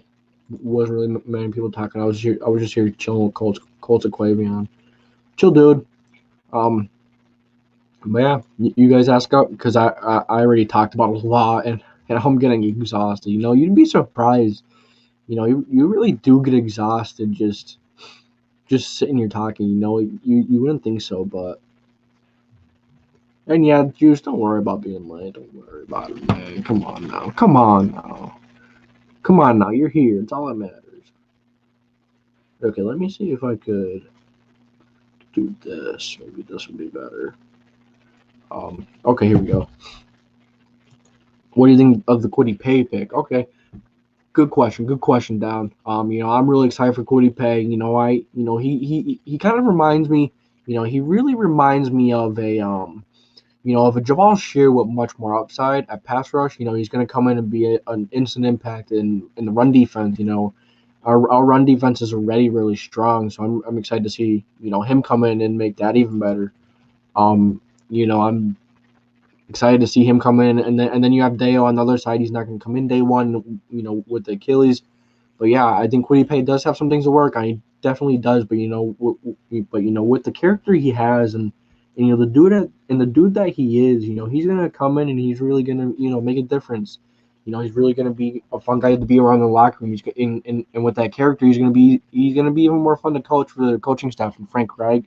He's gonna be a fun guy to be around. Excited for it. Fantastic, my guy. When is the soonest you think they will play? I don't really know. I didn't do much research on his injury on this, but Deo is definitely gonna be a talented guy, a talented dude. I just think that he's gonna need time to come back from the injury. I'm not really too worried about the injury itself. It's just a timetable for him to come back. Yeah. People come back from Achilles that they're a lot of times they're never the same. A lot of times they don't. There's a lot of times where they don't fully recover. But the way medical stuff has um, the way medical technology and stuff has improved the medical knowledge. They know much more about torn Achilles now. That I think they'll be able to keep him going. I don't think it's gonna be big, an injury like that is huge. It is big, but I'm trying to get at that. The just the way the doctors and the medical stuff has advanced. I don't think it's gonna I don't think it's gonna affect him too insanely crazy, but I could definitely be wrong because Achilles is a major injury. Do you think our defense is going to be the same as last year? I think so. I think it's going to be even better, actually. To be quite honest with you, you have Julian Blackman, who had a year of experience. He came out and had a great start to his year last year, but he did struggle down the stretch a little bit. You have your young stud in Willis as well. He's an amazing dude that's going to come in and be a very solid, strong safety. Not insanely flashy, but he really gets the job done and he's really solid. The linebacker core. Some people think that it might take a hit. With Anthony Walker going, but I really don't think so. Some people were saying that it might have that hit that I'm sorry, I'm really struggling to talk right now, but some people are saying that the loss of Anthony Walker is really going to affect Leonard. I really don't think so. Leonard isn't that kind to even though it's tough when someone leaves like that, that you really respect and that you love, but you got to move on. And then I found that's just the game. That's just how the game goes. You got to be ready to move on. You got to be ready to play. That's just how the NFL goes. Thank you for the most. You better not be thanking me for anything. I should be thanking you guys if that's what you mean. But thank you for the most. I'm trying to see. I don't know. I think Woody Pay will be a great player. Me too. But as he definitely has some work to do. But every player that comes in, they're all gonna have work to do. From Trevor Lawrence to Mike Strong coming in, they're all gonna have work to do, and they all have work to get done. They all have improvements to be made.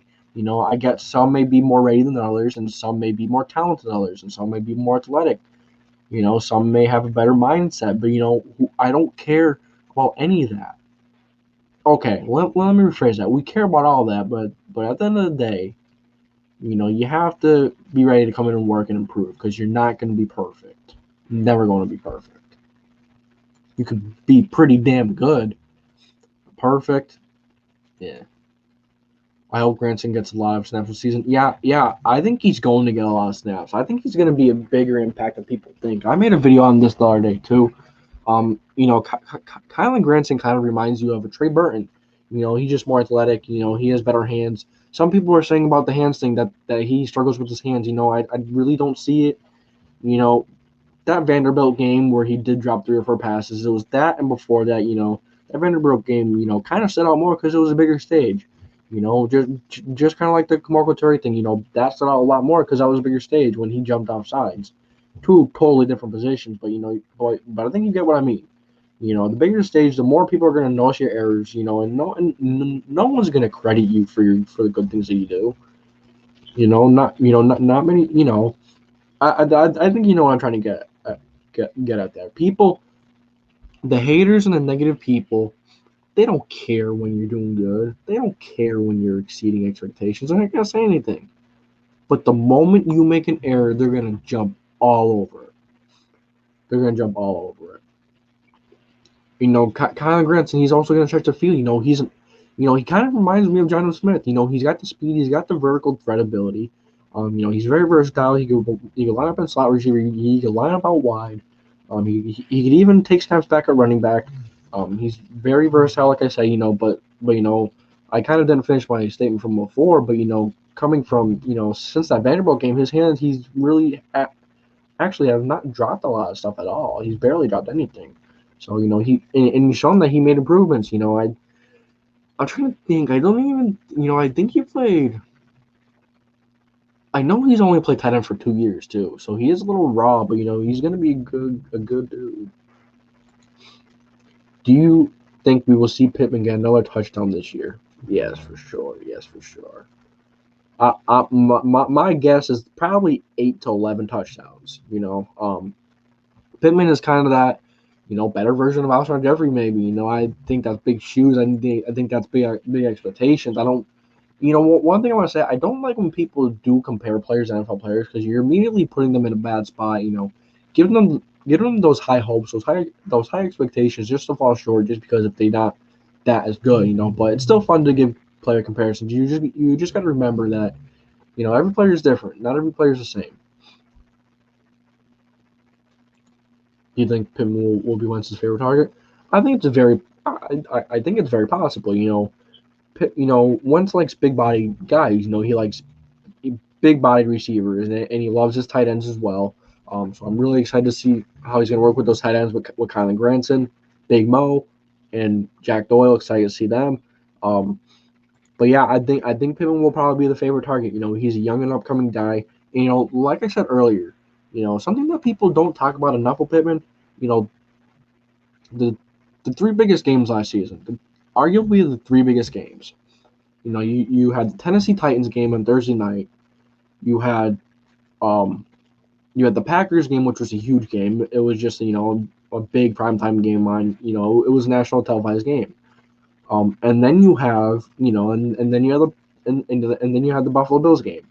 And if you notice in those three games were Michael Pittman's three best games, and arguably our three biggest games. And no one's really saying anything about that. You love a player like that. The brighter the light, the brighter the stage, the bigger the stage. The more people watching, the better he's gonna do. And that's exactly what you want to see from a young player. Yeah, Pittman didn't have jaw-dropping numbers in Buffalo, but he sure damn well made a big impact. He had a few big third down catches. He had a few really big major catches. Yeah, he did drop that in the backfield in the end zone, but that's not a big deal. That wasn't really his fault. That was kind of both sides. Phil Rivers overthrew a little bit. And that was an extremely difficult catch for Pittman to make. If Pittman was able to make it, he would have made it. And it wasn't his hands and all, but yeah, definitely right. Right. Do you think we're going to make the playoffs this year? Probably, most likely. Don't make anything a lock though. I really think we are a playoff team. We have a championship caliber team, but we gotta see how Wentz is gonna do. I get he's back home with Frank. I get he's back. But you also gotta watch. You also gotta be real, and you also gotta realize and be ready for the worst. The NFL is a cruel game. Cruel game. Um, I think Wentz will be good with Frank as a coach. I think he just needs another team. Yeah. The Eagles the Eagles definitely handled his situation very poorly. They were just they were just rude with him. They didn't give him a chance. They didn't help him out. Doug Peterson. I think I seen some Doug Peterson and Carson Wentz didn't. They literally didn't talk for like 8 weeks. Literally when he was starting, they. I don't know. I see something about that. I don't know if you really believe it though, because they're watching tape and all that, but. Not now that he's back with Frank Reich, where Frank Reich, Frank Reich knows his strengths. And he's gonna, and Frank Reich is really good with, strategizing the offense, playing the offense with playing against all the players' strengths. Even though he does have some times there where he is definitely a little questionable. But he's a young coach, he's learning. But yeah, Frank Reich and Carson, that's a bond that will never be broken. Will be good. Um, man, you don't have to say sorry about misspelling something. I'm not gonna be like that. No. Well, listen. One of the things I want to say is, I don't really want to become professional. I, I don't want to sound like that. How I just sounded like I don't want to sound. I don't want to become professional. Like I don't. I want it to be from a Colts fan, from a football fan to fans. I don't want it to be from like an NFL reporter that knows all this news. I want to be a fan talking to fans. That's what I thought. Yeah. But yeah, don't worry about that. I'm not gonna be like that. I'm just pumped you guys are here talking Colts football. What else could I ask for? No offense to I kick your buy me a kicker, had me a fluke that game. Are you talking about Rod when he wait when he had that missed field goal? I think that's what you're talking about. I had a little. No offense to I kick your buy me a kicker, had me a fluke that game. You have. I think you mean Rod missed that field goal, which was another big problem. Eagles fumbled once. Yeah, Eagles. They were just man.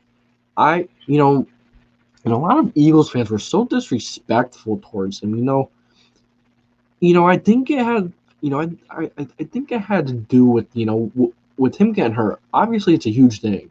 With him getting hurt that year, that Super Bowl year, and Nick Foles stepped in and went all the way. You know, I, I think these false, things kind of creeped in the Eagles' heads. I think these, emotions. I don't know. I think Eagles fans let the emotions get to them. And I think they expressed them a little how things really aren't. I don't know. Eagles fans were just, but there are some really good Eagles fans out there. I met one the other day. He was on another YouTube channel I was on watching. He was a really good sport. He was talking good about Wentz. And he wasn't like annoying Eagles fans because you guys know how Eagles fans could be. They could be toxic. They could be. Good Lord, they can. Ugh, let's not even get into it. But we all know how Eagles fans can be.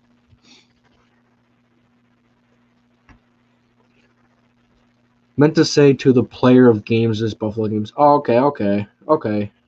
All right, yeah. But some people don't realize yeah, we lost in the end we lost, but versus that Buffalo team that many had us just getting crushed. Many had us just making a first round exit immediately. They didn't give it much thought at all, and that was disrespect. Because we went into that game and we played our tails off. Yeah, we did have some drops and we did have a lot of young player jitters. That team is full of young players, so they had jitters. But a lot of people actually blamed Philip Rivers that game, believe it or not. And Philip Rivers actually played an amazing game. He can't catch the ball for the receivers. He can't catch the ball for the running backs. That one nasty drop that Jonathan Taylor had on third down. I won't forget that. That's always comes up in my head, And he was wide open down the middle. He was wide open, ready to convert third. Not really a touchdown, but, to convert a third, a big third down in a playoff game. And he just straight up plain out dropped it. But, that's going to happen. It's going to happen with those young players. They have those young playoff jitters. It's going to happen,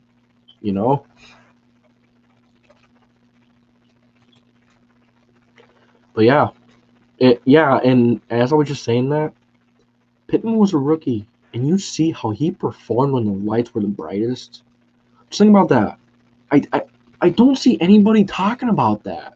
The three biggest games he had were arguably the three biggest games for the Indianapolis Colts.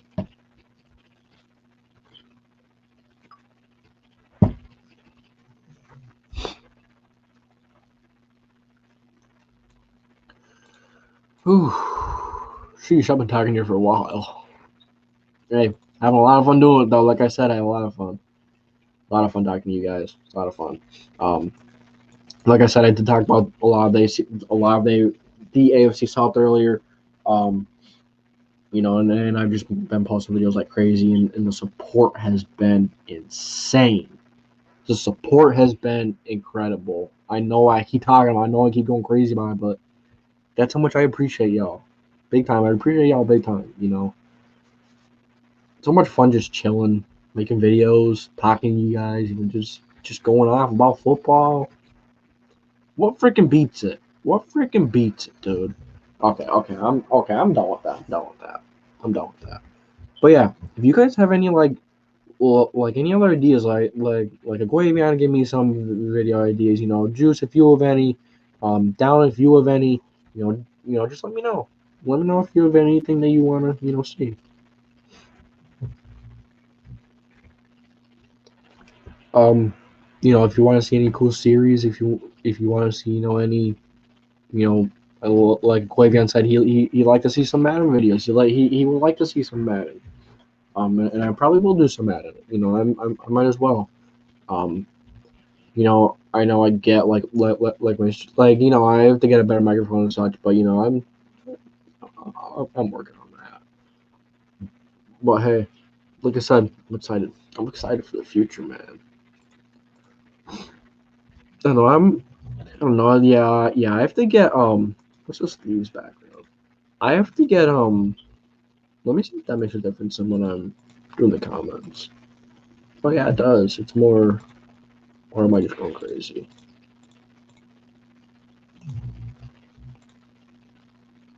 I may just be going crazy.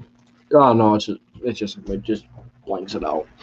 Um, but yeah. Actually, you know what, guys? That's probably gonna be it. You know, I'm honestly getting really tired. I was doing stuff all day. You know, and I want to get a few videos out for you guys tomorrow. You know, I might be live tomorrow again. I might be live Sunday. Not sure. I'm gonna try. Sunday most likely not.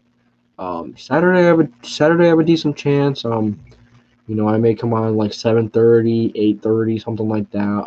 So stay tuned and check out for that and check that out. Make sure to check it out. If that doesn't end up being the case, I'm not 100% sure, but hopefully I can get some done on the weekend again. Like I said, I thank you guys so much for stopping by. It's so much fun talking Colts football. Colts Aquavian, you're a real one, man. Thank you for stopping by. Had a lot of fun talking to you. A lot of fun talking to Juice. Had a lot of fun talking to Down. I really appreciate you guys stopping by and talking Colts football with me. So, you know what? It's going to be it for this video. And as always, catch you later.